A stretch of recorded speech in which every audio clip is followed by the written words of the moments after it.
This is your quarterback, not your bitch.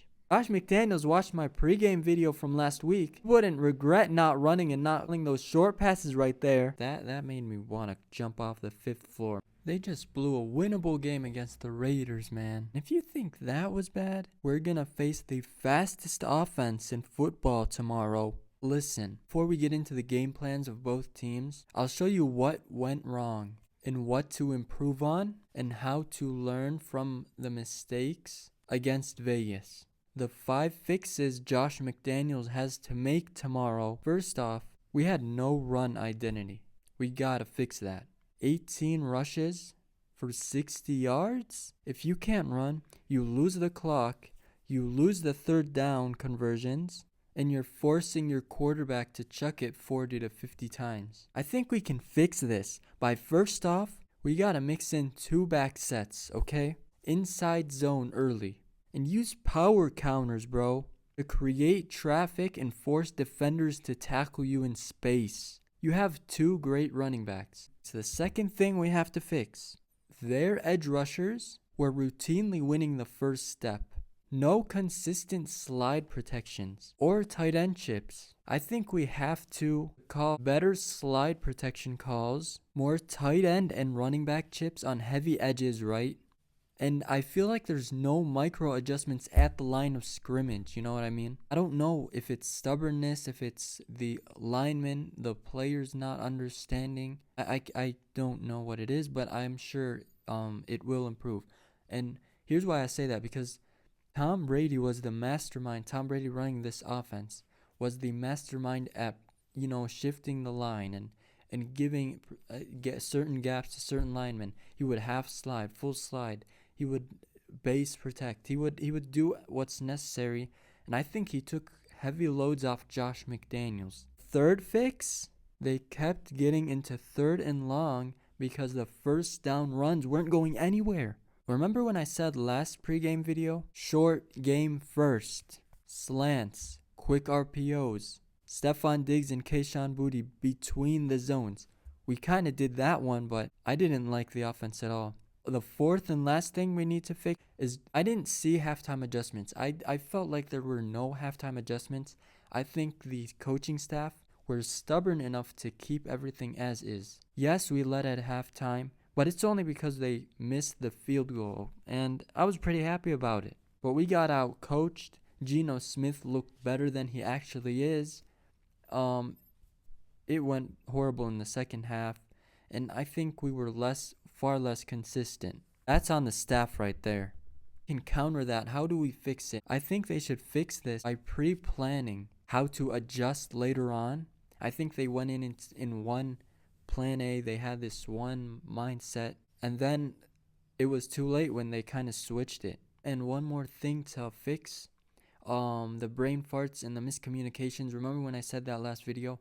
Yeah, I said it was going to improve with time. I knew it was going to happen, but I know it's going to improve with time. You might not be able to fix it now, but you can improve it drastically. And I expect that to be gone because it's pretty stupid, right? Leaving your players 1v1 man coverage when putting your Christian Barmore, your best defensive tackle, in a zone, that made me want to jump off the 5th floor, man. Come closer a second. I want to tell you something. Here, this is blowing up my mind. This one, oh my gosh, man. I think Josh is forcing Drake Maye into his offense. Josh McDaniels is trying to make Drake Maye be Tom Brady. But I think Josh McDaniels is supposed to create the offense for Drake Maye, right?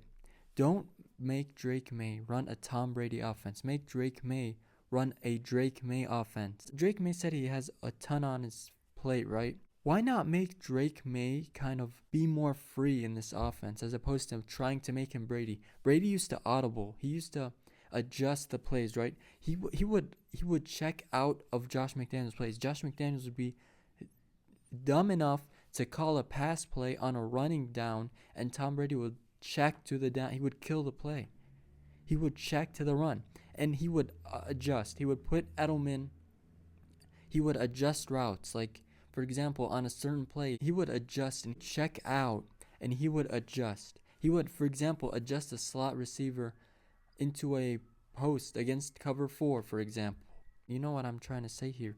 He would adjust routes according to the coverage he saw, as opposed to Drake Maye running what's given to him and not doing anything about it. So he saw, for example, he wouldn't check or change the play or kill the play to a run play, even when he saw the light box the Raiders had. The Raiders almost never filled the box, right? So why didn't Drake Maye kill the play? Because he can't.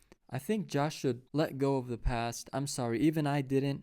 When we drafted Mac Jones, speaking of Mac Jones, it's Mac Jones week, baby. Anyway, when we drafted him, I was mad too. I was so mad. Even today, I still think of Tom Brady to this day. I promise, we all do. Patriots fans, you know what I'm saying. Let him, in meetings, say, hey, coach, I don't want this. Hey, Josh, let's try this. Hey, that communication. I saw John Gruden talk about this. He didn't talk about the Patriots. He was talking about quarterbacks in general. You want to beat your old team by proving a point, and that point is you couldn't call good passing plays in Vegas. You want to prove them wrong. Hey, why not prove them wrong by making your quarterback look good? The Patriots offense, man. Quick game and screens. Another thing about the Patriots offense I want to say, I want to add a two-back identity. I want Ben Johnson's offense from last year, remember? Sonic and Knuckles, would they call them? Or, I don't know, Montgomery and Gibbs. You have Ramondre Stevenson, and you have what I'd argue the best running back in the draft. I may be biased, but I'd argue the best running back in the draft, Trayvon Henderson. You have those two.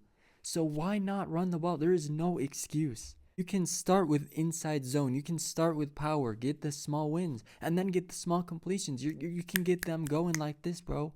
If you make them respect your running game, respect your two running backs, the play action is going to dominate. Your quarterback will gain confidence. That your offense will be as smooth as butter, bro. I am telling you, please, Josh. The third thing I want to talk about is motion, man. Use motion. Use motion to let them reveal their zone defense. They can reveal it by you using the motion. The fourth thing, hey Josh, you listening? Protect Drake. Slide protections on obvious stunts. Tight end chips on one-on-one elite edges. Do you understand? If you want Drake to be comfortable, make his existence simpler, not harder. Please get this, bro. Oh my. Hey, give him freedom. Go up. I want you to go up to Drake and tell him, hey, if you don't like this, check out. And that builds leadership. It builds confidence. Let Drake Maye call a play to check into. Or let him just adjust. It doesn't have to be killing the entire play. It can be just adjusting one route. This is your quarterback, not your bitch. Ben Johnson built a system that takes advantage of his two-star running backs and makes his quarterback feel so comfortable, on top of the fact that he's already so good. And I watched film on JT O'Sullivan's YouTube and his courses. Shout out JT O'Sullivan, man. But what I'm trying to say here is he was calling full field reads, half field reads, just not any plays. Hey, make the quarterback, the offensive coordinator, from 1 second prior to snapping the ball until the end of the play. If he can be the offensive coordinator, then he will have control and he will have confidence. And that's what Jared Goff gained throughout his time in Detroit. Confidence. That's all it was. His talent and his confidence made him who he was. The almost in MVP conversation. They would finish each other's sentences. And I think what you're doing is you're trying to finish your own sentence, Josh. What the Patriots have done last week were mistakes that are fixable, a result of not being prepared, being new. Obviously, it's their first year, but they're fixable. They are fixable. It just needs time. And I think if we played the Raiders after Thanksgiving, we'd win by at least 2 scores. Let's talk about Miami's offense. It was horrible last week, but trust me, it's just the beginning. I think, yes, they're still bad. I had them in my playoff prediction video as a horrible team, but not as horrible as they were last week. Last week it was just Tua could not beat the blitz. When Tyreek Hill was taken, he was lost. He was lost as hell. Not only is he inaccurate, he's lost without Tyreek. It's got motion and it's got speed. But you know what it doesn't have? Physicality. And what do the Patriots defense have? Physicality. So how's this game going to go? Pretty bad for the Miami Dolphins. Unless Tyreek Hill goes in jet motions, they use him correctly. The key to giving Miami's offense the win is this. If they get the run game going, if Tyreek Hill runs those wide receiver reverses and he beats his man, which just like Trey Tucker and Jacoby Myers did, which is we got to eliminate that, by the way. But if you do that, and if you give them pre-snap clues, if you reveal your defense too soon, I think Tua can take advantage of that. Miami got stomped on last week versus the Colts, and it isn't the reason you think. Daniel Jones is not that good. I'll talk about it later. So what should the Patriots offense do to stop this?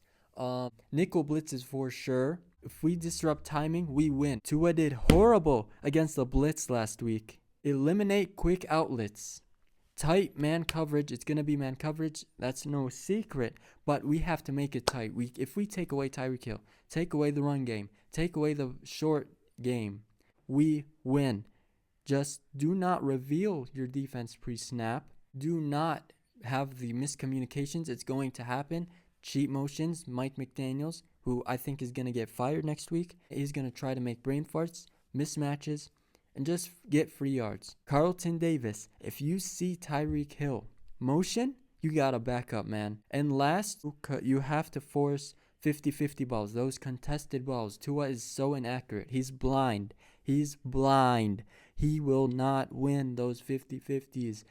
Unless Tyreek Hill burns you, it's not going to happen. Let's talk about the Miami defense now, guys. This week, Miami's defense, oh my God, it was a mess. As I said, I watched film. It's the worst. It's one of the worst. It's one of the worst defenses I saw in a long time, man. Bad rotations, missed tackles, blown coverages, awful zone coverage, you name it. Oh, and no consistent pass rush at all. Speaking of pass rush, Matthew Judon revenge game. Daniel Jones looked so good, and don't get me wrong, credit to Daniel Jones, but not that much. Here's why.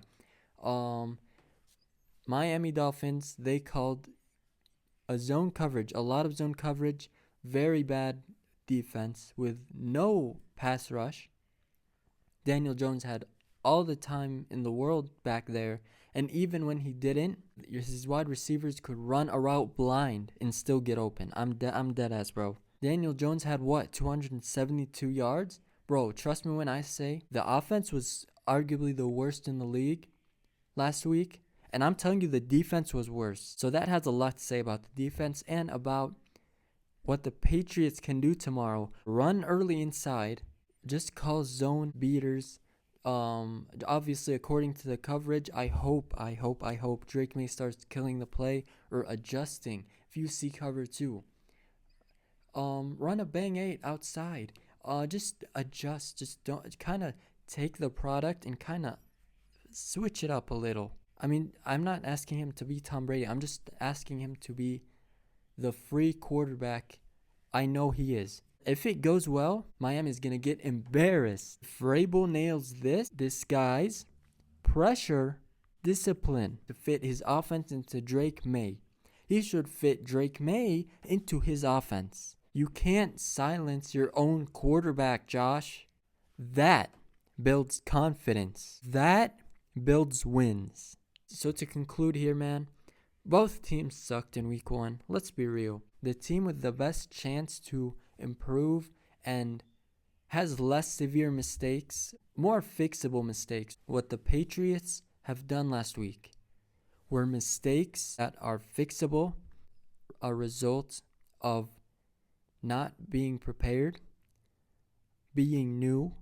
Obviously, it's their first year, but they're fixable. They are fixable. It just needs time. And I think if we played the Raiders after Thanksgiving, would win by at least 2 scores. But what about tomorrow? If the Patriots make the 5 fixes and give Drake Maye the keys, my expectations, Patriots 24, Miami 17.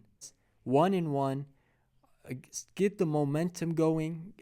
Drake Maye will still not be the free player of that offense, as I said in the video, but it will improve slightly, and it's going to be enough to beat a super weak, super messed up Miami Dolphins team. But if New England repeats the same script, this might get ugly and fast too. I got you. Hit subscribe. I appreciate you for watching, man.